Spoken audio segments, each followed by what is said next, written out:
더불어민주당 대선 후보 경선에서 이재명 유력 후보 구처. 일본 뉴스.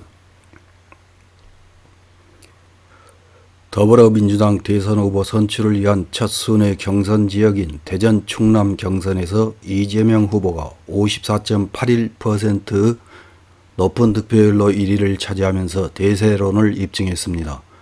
이런 소식은 이재명 후보를 반일 정치인, 한국판 트럼프라면서 경계하고 폄하하던 일본 미디어에서도 실시간으로 전달하고 있습니다. 9월 5일 요미우리 신문에 일본의 경계를 늦추지 마라. 한국 대선 여당 유력 후보는 강경한 자세라는 제목의 기사가 실렸습니다. 어떤 내용의 기사인지 요약해서 확인해 보겠습니다. 한국의 문재인 대통령 후임을 선출하는 내년 3월의 대선을 위해 좌파계 여당 더불어민주당 후보를 결정하는 경선이 4일 중부 대전에서 시작되었다. 여론조사에서 지지율 선두인 이재명 경기도지사가 득표율 54.8%로 승리해 순조로운 출발을 보였다. 이재명 씨는 4일 대전에서의 연설에서 어떤 경우에도 이길 수 있는 후보, 이재명이 유일한 필승카드라고 강조하고 좌파 정권의 후계자로서 자신이 최적이라고 호소했다. 초전의 결과는 타 지역에서의 투표에도 영향을 줄 것으로 보이며 이재명 씨가 이미 유력 후보로서 발판을 굳혔다고 할 수 있을 것 같다. 이재명 씨는 지난 대선 후보 선출 경쟁에서 문씨 진영을 격렬하게 공격한 경위도 있으며 당내에서는 비주류이다. 이재명 씨는 4일 개표 후 원팀이 될 수 있도록 하겠다며 당내 융화를 호소했다. 경선은 후보 6명이 경쟁한다. 당내 최고의 지일파로 알려진 이낙연 전 총리가 득표율 27.4%로 2위, 정세균 전 총리가 7.8%로 뒤를 이었다.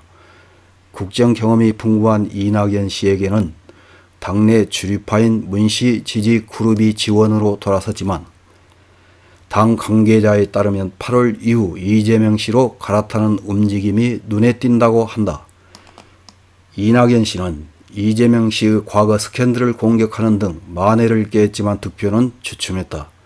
타 후보와 반 이재명 연합 결성을 목표로 한다는 견해도 있지만 역전은 어렵다는 평가가 많다. 이재명 씨는 거침없는 발언이 특징으로 포퓰리스트라고도 평가된다. 국민 1인당 연 100만 원의 기본소득 지급을 공약으로 내건다. 대일 정책에서는 강경 자세가 눈에 띈다. 7월에는 한국신문과의 인터뷰에서 일본이 독도를 거듭 문제 삼고 있다고 주장하고 언젠가 대륙에 진출할 때 트립 와이어로 하기 위해서가 아닐까. 일본에 대해 경계를 늦춰서는 안 된다고 말했다. 이런 기사를 읽은 일본 네티즌들은 어떤 댓글을 달았는지 몇 개 확인해보고 마치겠습니다. 첫 번째 댓글입니다. 일본이 대륙에 진출한다고 망상이 극에 달했군. 다음 대통령 후보가 진정 그렇게 생각하고 있다면 한국 국민의 두목으로서 적합한 인물인지 한국민 자신들이 결정하면 된다. 다음 댓글입니다. 한국 여당의 유력 후보가 차기 대통령이 되면 한일 관계는 단행에 가까워질지도 모른다. 자국의 잘못을 인정하지 않는 자세는 도저히 따라갈 수 없으며 향후 대중의 호응을 받는 지금보다도 과격한 일본 기업의 자산 매각 등도 할지 모른다. 그때는 국제법 위반을 앞세워 미국과 우방국 등에서 로비 활동을 제대로 하지 않으면 안 된다. 안타까운 것은 일본 정부와 외무성의 외교가 믿음직스럽지 못한 점이다. 다음 댓글입니다. 누가 대통령이 되든 반일의 기본 자세는 변하지 않는다. 선거 공약도 어떻게 반일을 할 것인지를 어필하고 있다. 이런 나라와 국교를 계속할 의미 등은 전혀 없다. 당장 국교를 단절해야 한다고 생각한다. 그리고 자민당 총재 선거를 실시하려고 하고 있다. 매국 정치인인 이시바를 이기게 해서는 안 된다. 다음 댓글입니다. 국가의 최고가 되기 위해서 주의 주장과 정책론보다 반일 캠페인에 의한 선심성이 필요한 수준 낮은 나라와는 단교해도 전혀 상관없다.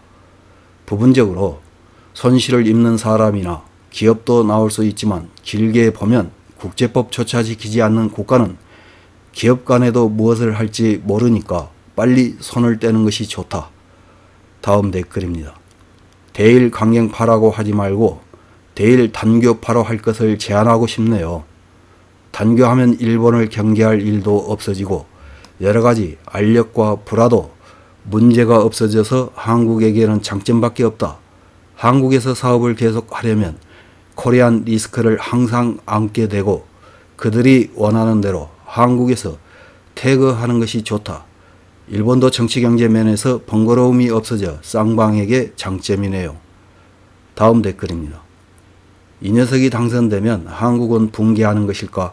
확실히 이 녀석은 국민 모두에게 매달 돈을 뿌리는 공약을 내건 것 같고 그런 일을 하면 원유 폭락에 브레이크가 걸리지 않게 돼서 베네수엘라처럼 되는 거 아니야? 뭐 한국인은 얼간이니까 이런 사람이 당선되면 어떤 일이 일어날지 예측할 수 없겠지. 이상입니다.